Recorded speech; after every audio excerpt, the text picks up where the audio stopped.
Salams and welcome. Thank you for joining me in another episode of the Quran in English Basics for Beginners.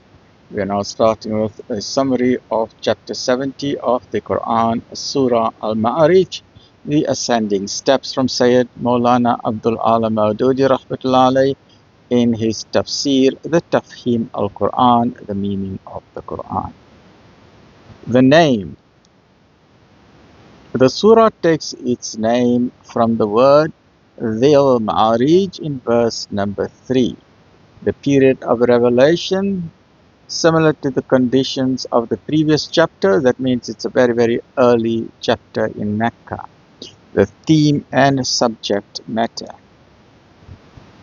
The surah admonishes and gives warning to the disbelievers who made fun of the news about the reality and the guarantee of the resurrection, the day of judgment and the hereafter, heaven and hell, and challenged Nabi Sal'lal'laa'hu A'layhi Was'sallam to cause a resurrection immediately, with which he threatened them to take place if what he said was true and they had become worthy of the punishment in hell by denying it.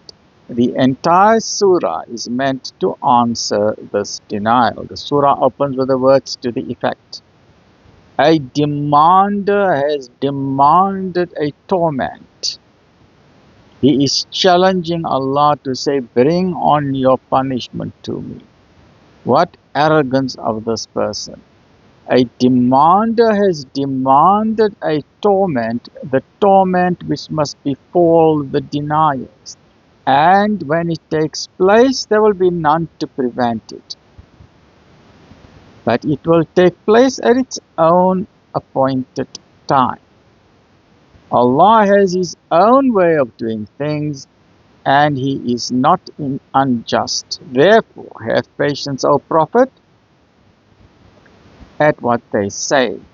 They think wrongly that the day of judgment is far off, but we see it near at hand. Then it is said, the resurrection which they desire to be hastened out of jest and fun and mockery is terrible. And when it really comes, it will cause great distress to the culprits. At that time, they will even be prepared to give away their wives and their children and their nearest friends and family in ransom to escape the punishment, but they will not be able to escape it. You do the crime, you do the time. Then the people have been warned to the effect. On that day, the destinies of mankind, men and women, will be decided strictly on the basis of their belief and their conduct.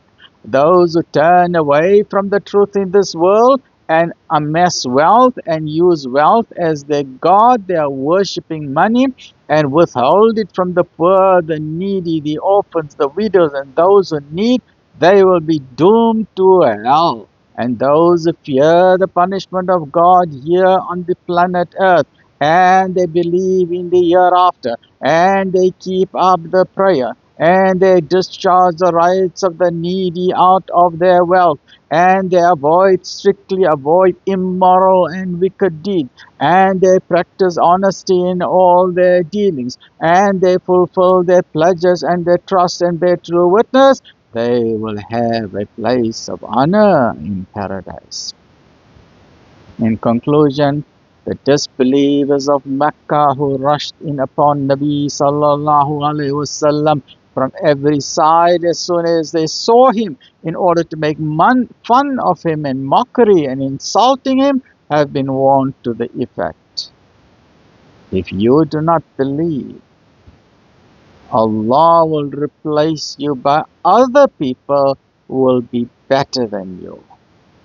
And Nabi Sallallahu Alaihi Wasallam has been consoled so as to say, O Nabi, do not take to heart their mockery and jesting and insulting.